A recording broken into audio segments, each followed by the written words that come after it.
Urea supply చేసే తెలివితేటలు లేవానండి? మా గవర్నమెంట్ ఉన్నప్పుడు రైతులు గ్రామాలలో ఒక ఆటో రిక్షాకి డబ్బులు ఇచ్చి 10 బస్తాలు తెచ్చి బాబు అంటే తెచ్చి పడేసిపోతుండే వాడు పొలం కాడ.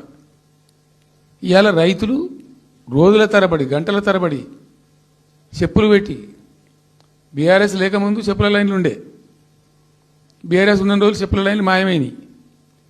మళ్ళీ ఇప్పుడు కాంగ్రెస్ రాగానే మళ్ళీ ఇప్పుడు చెప్పుల లైన్లు స్టార్ట్ అయిపోయినాయి వరుస పెట్టి. అప్పుడు మాట్లాడిన రైతుల వీడియోలో ఇప్పుడు వేస్తాము మంచిగానే అప్పటియేనే బంగారు తెలంగాణ అంటున్నావు. నువ్వు న్యూస్ చూడు, నీ టీఆర్ఎస్ కార్యకర్తలను చూడు, అవసరం మంత్రితో చూపించుకో న్యూస్ చూసి. 10-15 రోజులు బట్టి బస్కిరీలు పెట్టుకుని వస్తాను, ఉంటాను, పోతాను, చూస్తాను, పోతాను. ఆధార్ కార్డులో లైన్లో పెట్టి, చెప్పులు లైన్లో పెట్టి 3 రోజులు పిల్లలు ఎత్తుకొని వస్తున్నాము. వారం రోజులు తిరిగి గదన్నట్టు ఆ 10 ఏళ్లలో కూడా సొసైటీ ఆఫీసుల కాడ ఇంతింత పొడుగు లైన్లు, చెప్పులు పెట్టుడు, రాళ్లు పెట్టుడు, రోజుల కమానం తిరుగుడు, పోలీసులు కసిరిచ్చుడు, ఆఫీసర్లు రిసిరిచ్చుడు, రైతులు గోసపుచ్చుకున్నాడు. గట్ల గోసలు పడుతుంటే సినిమా చూసినట్టు చూసిన వాళ్ళు ఇలా మాదే మా గొప్ప పాలనని గొప్పగా చెప్పుకోవట్టారే.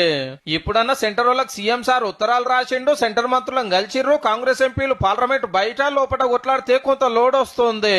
ఏహే గాలని మేం కాల్చుడేందని రాజకీయాల కోసం అప్పట్లో దూరం తిరిగితే నష్టమైంది మన యువసందాలకే.